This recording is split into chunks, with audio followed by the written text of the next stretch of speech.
नमस्कार दोस्तों, मैं बलराम सोमवंशी क्लासेज में आपका स्वागत करता हूं।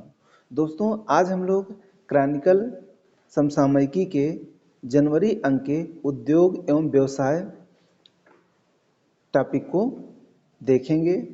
देखते हैं इसमें कितने महत्वपूर्ण प्रश्न हैं जो परीक्षा की दृष्टि से हमारे लिए हैं। तो चलिए हम लोग शुरू करते हैं बिना देर किए हुए उद्योग एवं व्यवसाय। तो हमारा पहला पॉइंट है दोस्तों, हरित हाइड्रोजन पहल को बढ़ावा देने हेतु समझौता। हरित हाइड्रोजन पहल को बढ़ावा देने हेतु समझौता 19 नवंबर 2024 को नवीन एवं नवीकरणीय ऊर्जा मंत्रालय के अंतर्गत solar energy corporation of India limited SECI ने हरित हाइड्रोजन को बढ़ावा देने की दिशा में एक सहयोगी ढांचा स्थापित करने के लिए H2 ग्लोबल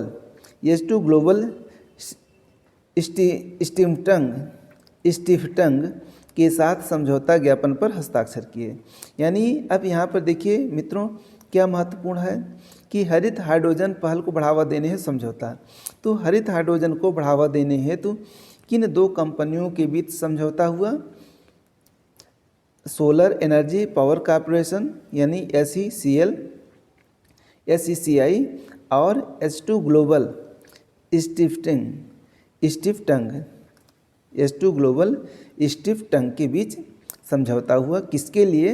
हरित हाइड्रोजन पहल को बढ़ावा देने हेतु। ये पॉइंट इम्पॉर्टेंट है, इन दोनों कंपनियों के नाम याद रखना है। अगला पॉइंट है इसमें, समझौते का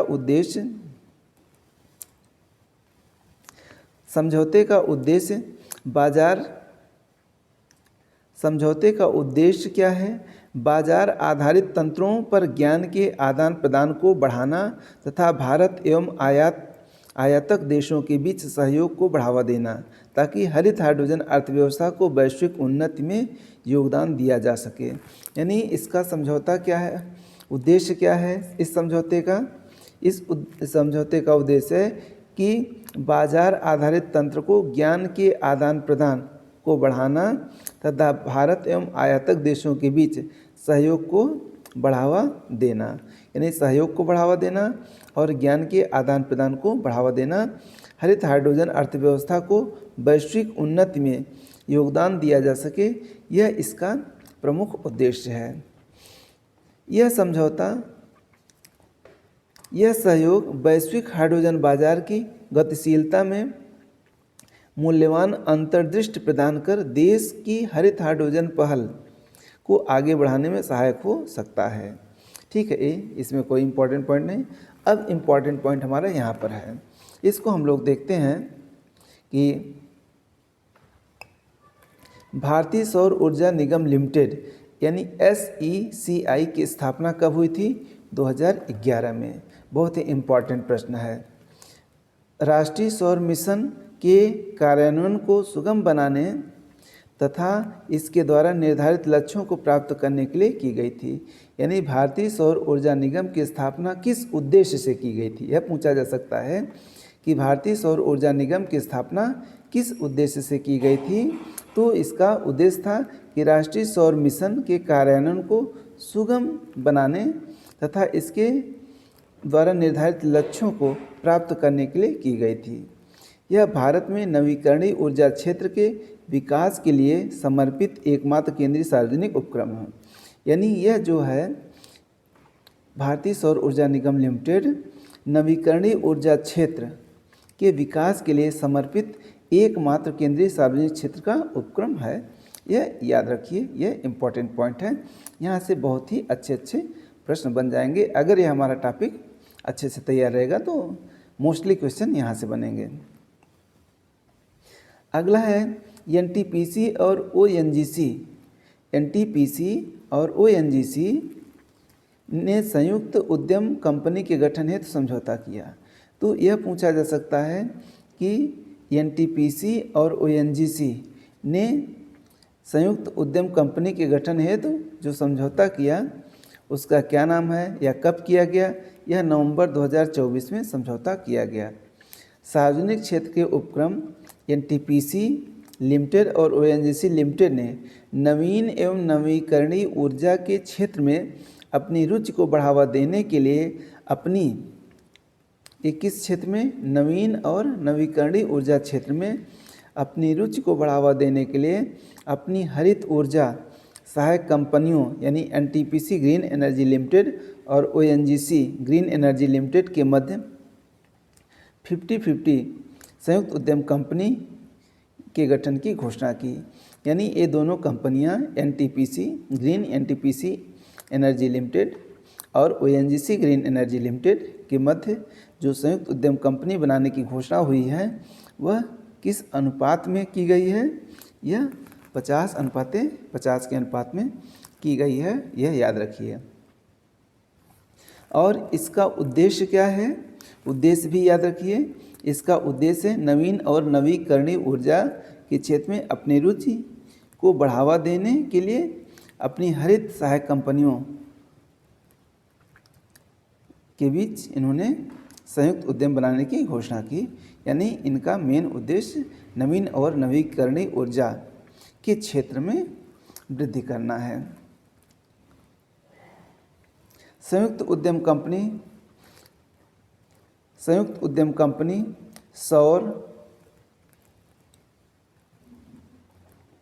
सौर पवन ऊर्जा भंडारण, पंप एवं battery, green molecule, green hydrogen, green ammonia, sustainable aviation fuel, green methanol, e mobility, carbon credit, green credit आदि सहित विभिन्न अक्षय ऊर्जा और नवीन ऊर्जा अवसरों में उद्यम करेंगी।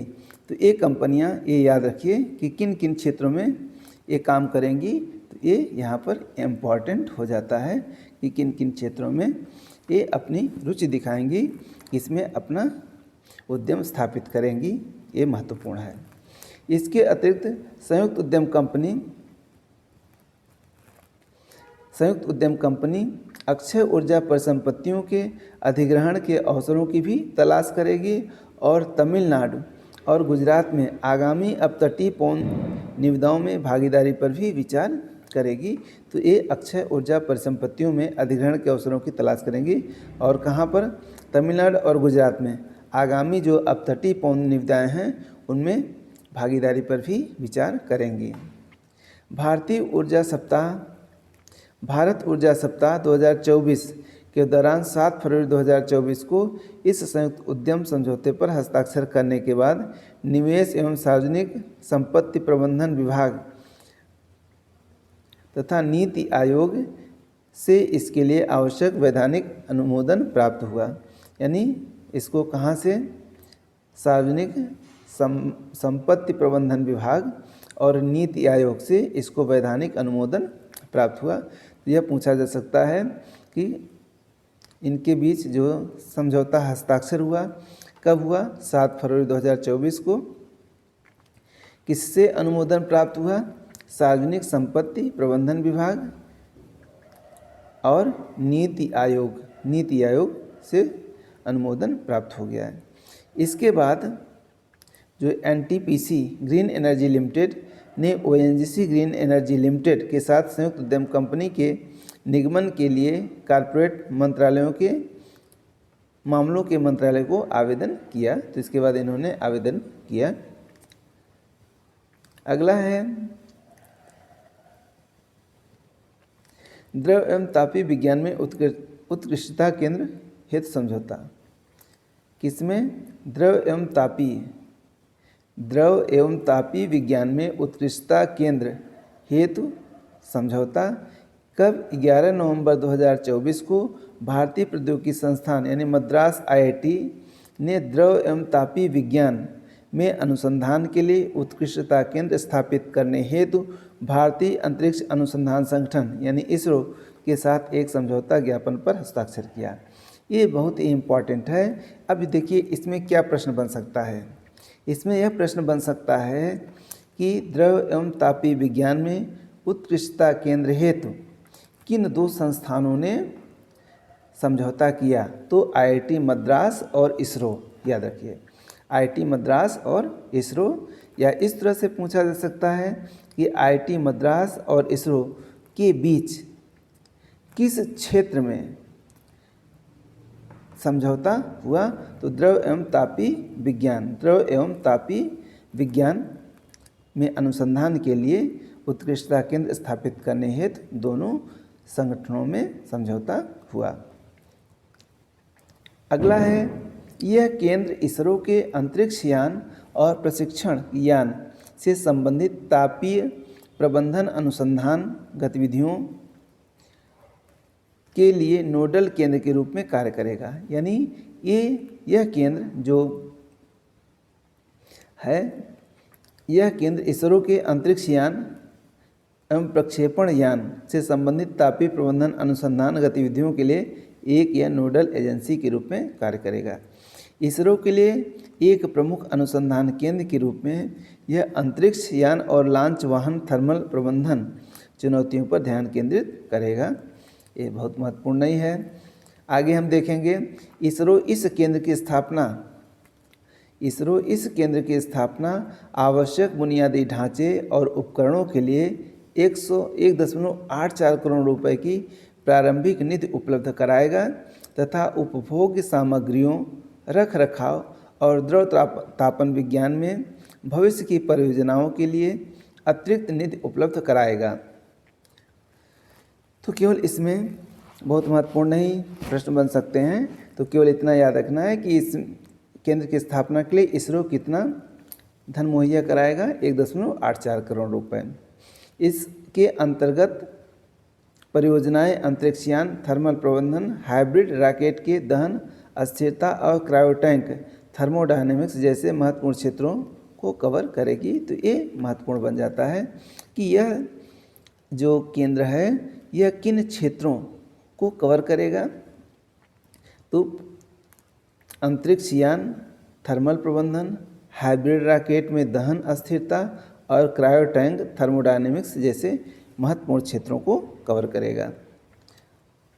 आगे है, रोजगार योग्यता अंतर को दूर करने हेतु NSDC एवं TCS ION के मध्य सहयोग।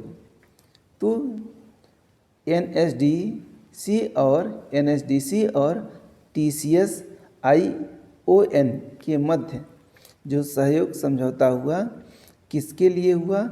रोजगार योग्यता के अंतर को दूर करने के लिए। तो यहीं से एक हमारा प्रश्न बन जाता है कि रोजगार योग्यता अंतर को दूर करने के लिए किन दो संगठनों के मध्य सहयोग समझौता हुआ? तो इसका आंसर हो जाएगा NSDC और TCS ION। यह कब हुआ? 9 नवंबर 2024 को राष्ट्रीय कौशल विकास निगम यानी NSDC ने TCS ION के साथ राष्ट्रीय दक्षता परीक्षा शुरू करने तथा देश भर के युवाओं में कौशल विकास और रोजगार क्षमता को बढ़ावा देने हेतु मान्यता प्राप्त प्रमाण पत्र प्राप्त करने के लिए समझौता ज्ञापन पर हस्ताक्षर किए। यानी किसके लिए समझौता ज्ञापन किए? कि देश भर के युवाओं के कौशल विकास और रोजगार क्षमता को बढ़ाने के लिए। तो इनमें NSDC और TCS ION में किस चीज़ के लिए समझौता हुआ? देश भर के युवाओं के कौशल विकास और रोजगार क्षमता को बढ़ाने के लिए। ये याद रखिए। आगे है NPTES राष्ट्रव्यापी मूल्यांकन, जो विद्यार्थियों को नौकरी चाहने, जो NPTES है यह एक क्या है? राष्ट्रव्यापी मूल्यांकन है जो विद्यार्थियों, नौकरी चाहने वालों और पेशेवरों के कौशल को मान्यता देने और कौशल भारत डिजिटल हब के माध्यम से उन्हें विशेषज्ञता के विशिष्ट क्षेत्रों में मान्यता प्राप्त करने में सक्षम बनाता है। ठीक है, तो ये NPTES का काम है कि जो विद्यार्थी हैं, जो नौकरी चाहने वाले हैं, पेशेवर हैं, के कौशल को मान्यता देने और कौशल भारत डिजिटल हब के माध्यम से उन्हें विशेषज्ञता के विशिष्ट क्षेत्रों में मान्यता प्राप्त करने में सक्षम बनाता है। TCS ION Tata consultancy services को की एक इकाई है। द्वारा संचालित NPT हर महीने एक बार आयोजित किया जाएगा। जो NPT होगा हर महीने एक बार आयोजित किया जाएगा। आयोजित किया जाएगा और इसे देश भर के शहरों से लिया जाएगा यह नौकरी चाहने वालों के लिए एक राष्ट्रव्यापी मूल्यांकन मंच है। ये क्या है? जो नौकरी चाहने वाले हैं उनके लिए राष्ट्रव्यापी मूल्यांकन मंच के रूप में काम करेगा। इसका उद्देश्य क्या है? युवाओं को प्रारंभिक कौशल और प्रमाण पत्रों के माध्यम से सशक्त बनाना और एक मजबूत अर्थव्यवस्था को बढ़ावा देना इसका उद्देश्य है कि जो युवा हैं उनको प्रासंगिक कौशल और प्रमाण पत्रों के माध्यम से सशक्त बनाना और एक मजबूत अर्थव्यवस्था को बढ़ावा देना है। यह समझौता विद्यार्थियों को, ये जो समझौता हुआ है किस लिए हुआ है? यह समझौता विद्यार्थियों को कैरियर मार्गदर्शन, प्रशिक्षण कार्यक्रम, कौशल मूल्यांकन और अंततः विभिन्न स्थानीय, राष्ट्रीय और वैश्विक कॉर्पोरेट में लाखों नौकरियों और इंटर्नशिप तक पहुंच प्रदान करने के लिए किया गया है। यानी ये जो समझौता है इसके माध्यम से क्या होगा? विद्यार्थियों के कैरियर में का मार्गदर्शन किया जाएगा, शिक्षण कार्यक्रम आयोजित किए जाएंगे, कौशल मूल्यांकन होगा और अंत में उनको स्थानीय या राष्ट्रीय या वैश्विक कॉर्पोरेट में जो नौकरियां हैं, नौकरियों के लिए अवसर प्रदान करेगा, इंटर्नशिप प्रोवाइड कराएगा। यह इसका उद्देश्य है जिससे रोजगार में सहायक होगा और बेरोजगारी की समस्या से युवाओं को मुक्ति दिलाएगा। तो यह आज का हमारा उद्योग एवं व्यापार से संबंधित महत्वपूर्ण बिंदु थे। इसमें हमने जितने भी संभावित प्रश्न थे उन पर डिस्कस कर लिया। अगर इसमें से कहीं से पूछता है तो संभावना है कि जितने पॉइंट डिस्कस किए गए हैं इसी में से क्वेश्चन बनेगा, इसके अलावा कहीं से क्वेश्चन नहीं बनेगा। तो आप लोग इसको एक बार दो बार अच्छे से देख लीजिए और अगर वीडियो पसंद आए तो इसको लाइक और शेयर अवश्य कर दीजिए। यह हमारा एक छोटा सा रिक्वेस्ट आपसे रहता है। तो चलिए हम आपके लिए लेकर के आते हैं अगला वीडियो।